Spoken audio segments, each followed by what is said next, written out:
Lenas Tag am Meer. Willkommen zurück bei Annas und Lenas Deutschalltag. Im letzten Teil ist Lena ja endlich in ihrem Urlaubsparadies angekommen und hat sogar schon die erste kleine Sonnenschirmpanne gemeistert und nette Leute getroffen. Aber wie lief ihr erster voller Tag am Strand? Lena, wir sind gespannt.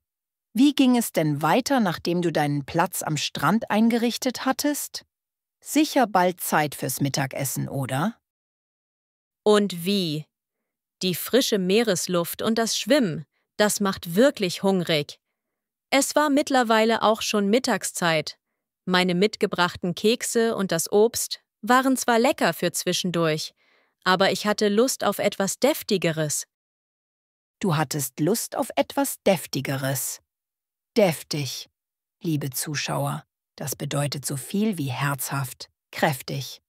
Also eher kein Obst oder süßer Kuchen, sondern vielleicht etwas mit Fisch, Fleisch oder Käse. Interessanterweise sagt man deftig, besonders oft im süddeutschen Raum, in Bayern oder Österreich. Im Norden Deutschlands hört man vielleicht häufiger einfach herzhaft oder etwas Kräftiges. Und bist du fündig geworden an einer Strandbar? Ja, zum Glück! Ein Stückchen weiter am Strand entlang habe ich so eine kleine, gemütliche Strandbar entdeckt. Die sah sehr einladend aus. Also bin ich dorthin spaziert. Sehr gut. Und was hast du dir Leckeres bestellt? Es gab nicht wahnsinnig viel, aber genau das Richtige für einen Strandsnack. Ich habe mich für ein frisches Fischbrötchen entschieden. Und dazu habe ich mir eine große, eiskalte Apfelschorle bestellt. Ein echter Klassiker am Meer. Das Fischbrötchen. Das stelle ich mir wunderbar vor. Wie war die Interaktion mit der Bedienung? Sehr unkompliziert. Eine junge Frau ist an meinen Tisch gekommen. Ich habe gesagt: »Hallo, ich hätte gerne ein Fischbrötchen und eine Apfelschorle, bitte.« Sie war sehr freundlich, hat genickt und meine Bestellung aufgenommen. Nach kurzer Zeit hat sie mir mein Essen schon gebracht. Das Brötchen war riesig und der Fisch super frisch. Klingt, als hättest du dir eine leckere Kleinigkeit gegönnt. Und warst du danach wieder fit für neue Strandabenteuer? Absolut. Nachdem ich aufgegessen und ausgetrunken hatte, habe ich noch bezahlt, mich bedankt und bin dann zu meinem Platz zurückgegangen. Inzwischen stand die Sonne schon etwas höher. Ich habe beschlossen, jetzt mal eine längere Runde im Meer zu schwimmen.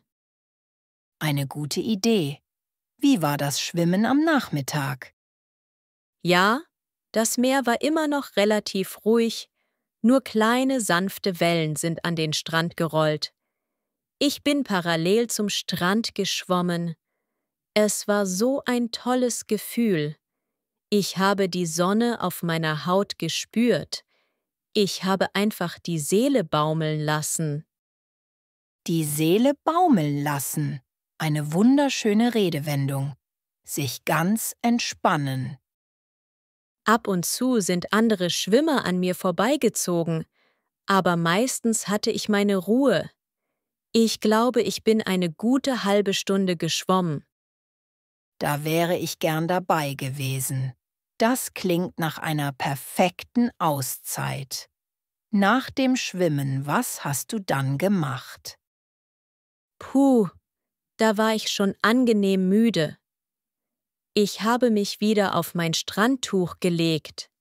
Ich habe meine Kopfhörer aufgesetzt und einfach nur entspannende Musik gehört und die Wolken beobachtet. Es war sehr meditativ. Ich habe den Alltag komplett ausgeblendet. Liebe Deutschlerner, Lena hat gerade viele Perfektformen benutzt. Kleine Quizfrage für euch. Der Ball ist woanders gelandet. Ist gelandet hier richtig mit sein oder haben? Imperfekt. A. Mithaben. B. Mit sein. Richtig ist B. Der Ball ist gelandet. Merkt euch, Bewegung mit Ziel. Perfekt mit sein. Zum Beispiel, der Ball ist geflogen. Und dann ist er gelandet. Das klingt nach purer Entspannung. Hattest du auch Zeit für einen kleinen Spaziergang? Ja, später am Tag, als die Sonne nicht mehr ganz so stark brannte, habe ich einen langen Spaziergang direkt an der Wasserkante gemacht. Ich habe nach schönen Muscheln Ausschau gehalten. Ein paar hübsche habe ich auch gefunden und als Andenken eingesteckt. Eine schöne Idee. Ein perfekter Strandtag. Oder gab es doch noch eine tierische Überraschung? Eine freche Möwe vielleicht. Und, liebe Zuschauer, bevor Lena weitererzählt, viele tolle Verben und Ausdrücke kommen jetzt. Bleibt also bis zum Schluss. Dort wartet wieder die große Wortschatztafel mit allen wichtigen Begriffen rund um Lenas Strandtag. Du wirst es nicht glauben, Anna, aber ja. Dann wurde es richtig lustig. Oder besser gesagt, ein bisschen frech.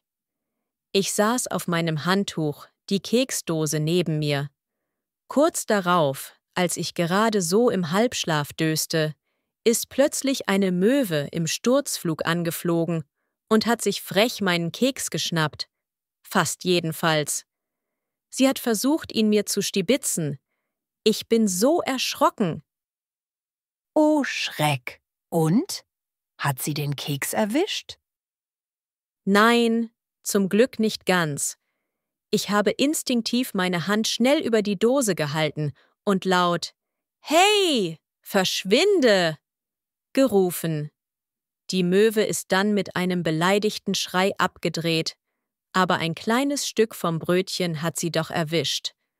Alle Leute an den Nachbartischen haben gelacht. Ich war froh, dass meine Kekse noch heil waren. Eine diebische Möwe.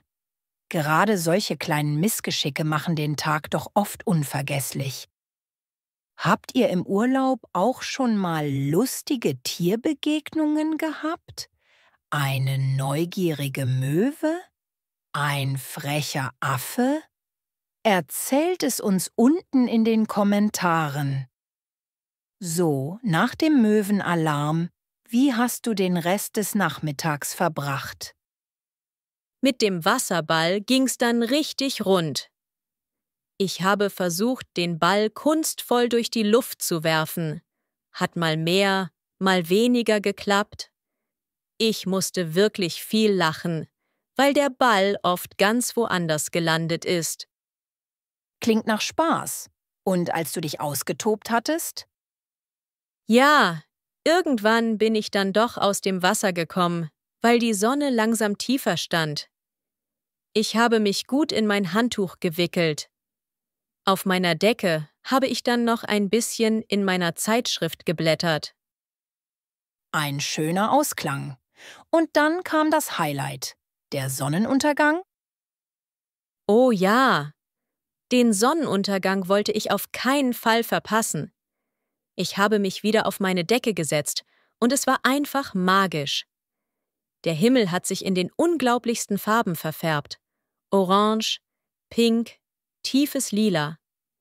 Die Sonne ist langsam als großer roter Ball im Meer versunken.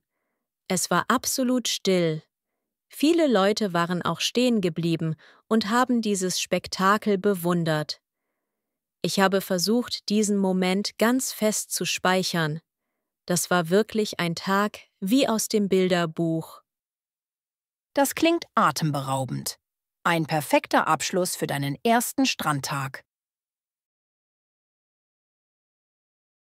Wortschatztafel. So ein wundervoller Tag, Lena. Und für unsere Zuschauer gibt es jetzt die versprochene Wortschatztafel mit vielen Begriffen rund um Lenas Erlebnisse am Strand. Achtung! Verben der Bewegung oder Zustandsveränderung brauchen oft sein Imperfekt. Der Strandtag. Ort und Allgemeines. Der Strand, die Strände. Am Strand entlang gehen. Ein langer Sandstrand. Der Sand, fein, hell. Sand zwischen den Zehen spüren. Das Meer, die Meere, die Welle, die Wellen. Die Brise, wehte, nicht überfüllt sein. Schuhe, ausgezogen haben. Am Strand, entlang gegangen sein.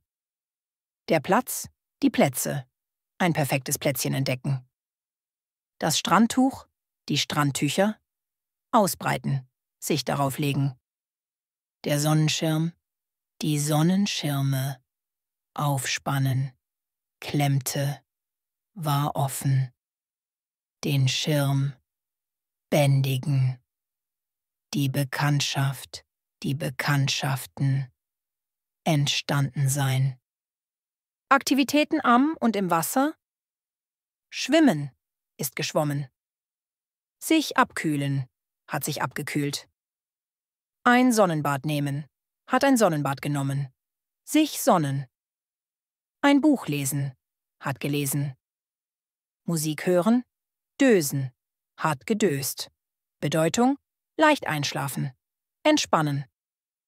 Eindösen, ist eingedöst. Bedeutung, sanft einschlafen. Spazieren gehen, ist spazieren gegangen. Die Muschel, die Muscheln. Ausschau gehalten, gefunden, eingesteckt haben. Beachball spielen, Sandburgen bauen. Die Strandbar und das Essen. Etwas Deftiges. Lust auf etwas Herzhaftes. Kräftiges haben, oft im Süden Deutschlands, in Österreich.